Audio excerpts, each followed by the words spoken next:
parce que wax yu bëri ay waxu caaxaan la woon. Ils ont fondé leur ascension politique sur du vent en termes de contenu programmatique moo tax bu ñu faloo seen télé du ñu bett léegi boobu tey ñi ngi avertir xam nga gars yi dañu ba am na ñoo xam ne ni ba tey ba vraiment dañoo nekk ci benn genre dañuy weddi daal ba léegi nag tey fi réew mi toll am na loo xam ne kenn du ko nu mu tuddati ndax am na wala amut ñëpp ko gis dëkk bi dafa métti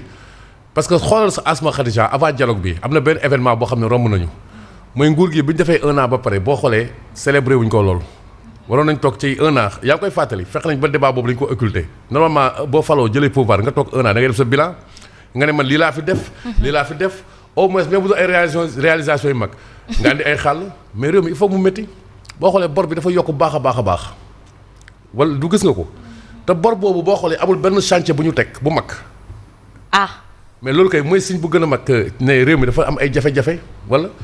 léegi ñun il faut ñu def attention nag daf may fàttali bi ñuy wëgg njëkk a wax genre dialogue ci Sénégal ak li ko andi woon mooy après la grande crise de 1968 ñu institué club nation et développement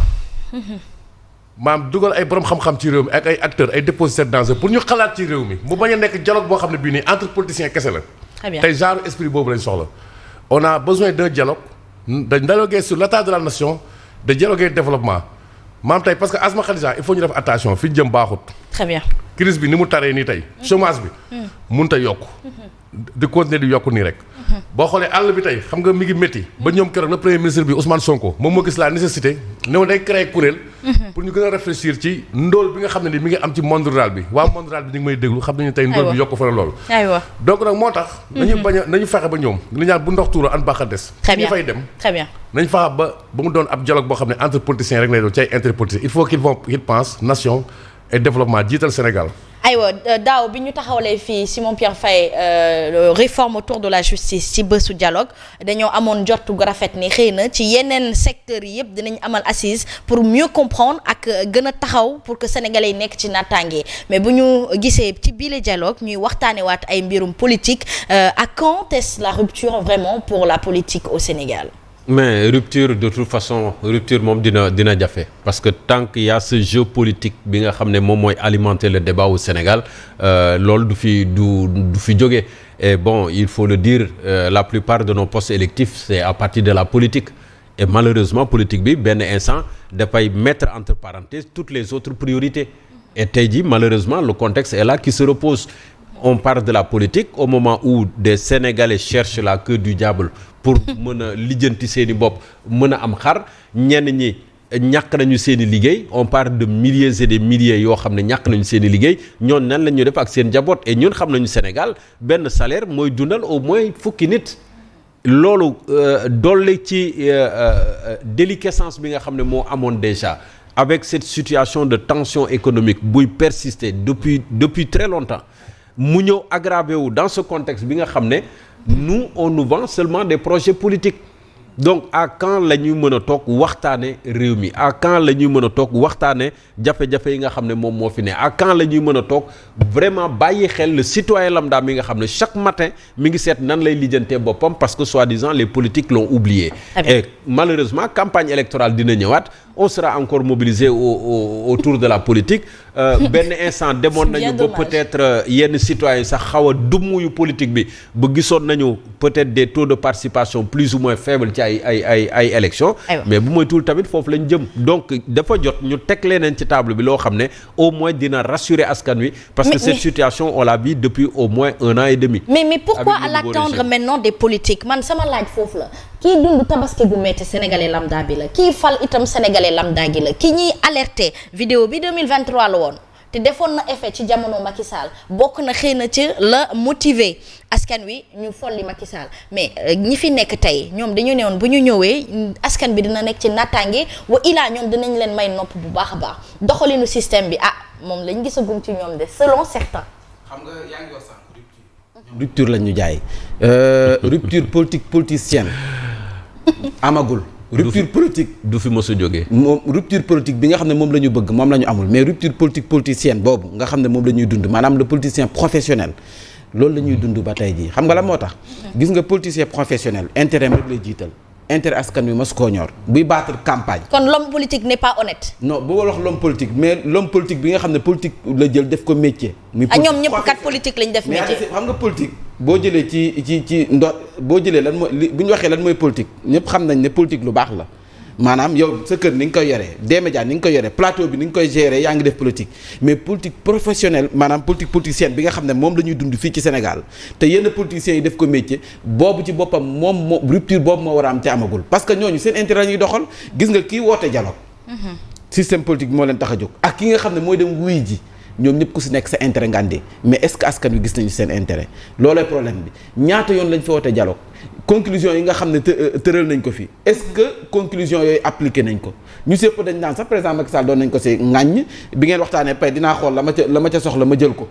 mais loolu jarul woote kon kay yow duggal sa néeg nga waxtaan nga xool sa bopp la nga xam ne moom moo la doy nga appliqué ko te nguur gi tamit rupture boobu amu fi loolu la ñuy dund ñu bëri dañoo jàpp ne dialogue bi ñu woote nii lu ñu waxtaanee seen biir dugg seen duq mën a kan parce que annoncé nañ ko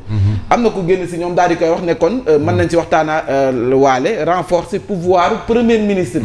le chef de l'État wax na bëgg-bëggam moo di un premier ministre bu am benn pouvoir bu nga xam ne dafay jéggi dayoo mais loolu mënu quel que soit alpha dinañ ko waxtaanee ci li nga xam ne moom mooy seen dialogue boobu ce qui veut dire que loolu moo leen intéressé. kon seen intérêt bopp rek moo fi nekk ci li nga jàpp yow. seen intérêt moom moo ñiy dem ak ñiy woote seen intérêt moo leen tax a jóg waaye nag alhamdulilah dialogue bi dina tax ñu xam kan mooy kan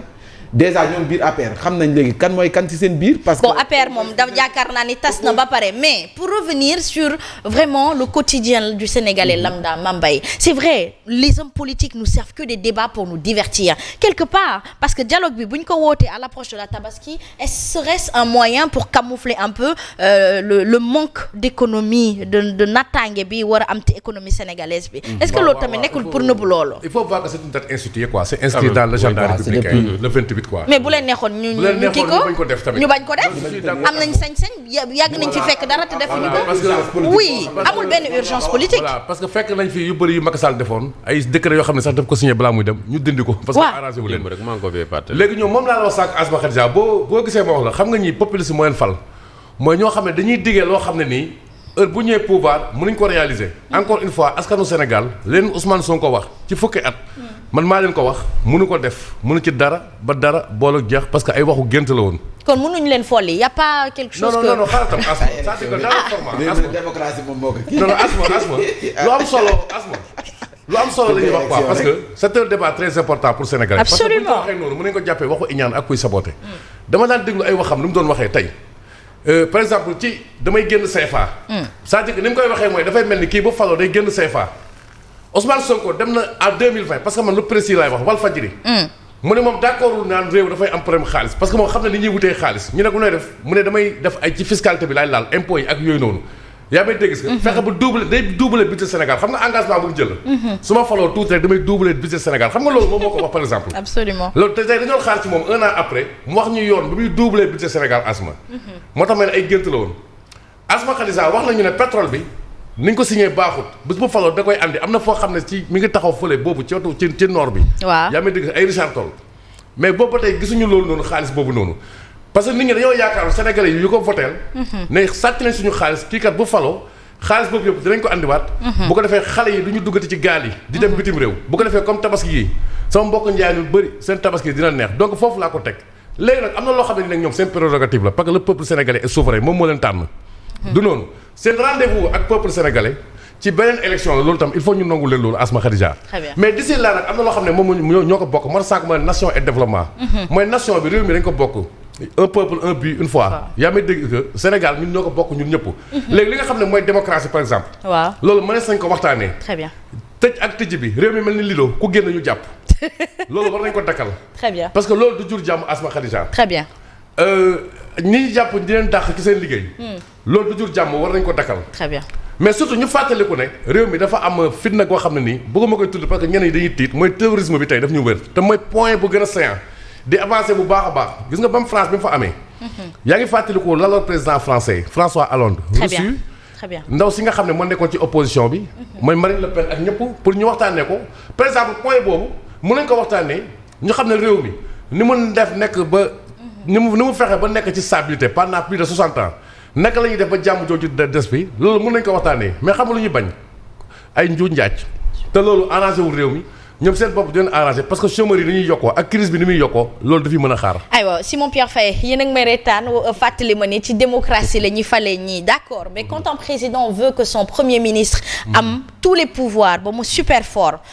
peut-être ñu proposer par référendum wala président mën a démissionner yàgg nañ ko gis ci ay réew mu wax ne inapte à la gestion de la nation ñu non mais c'est une proposition parce que si non mais aujourd'hui d'accord mais aujourd'hui quoi 54% xaw ma. Aujourd'hui si on en vient au consensus de pouvoir toutefois renforcer les pouvoirs du Premier ministre à en faire un super Premier ministre autant démissionner ñu tëggaat ay élections après ñu fal nit ñu xam kan la ñuy àttee ëllëg bu fekkee ni gestion bi doxul wala dox na mënul nekk lool. Il faut éviter.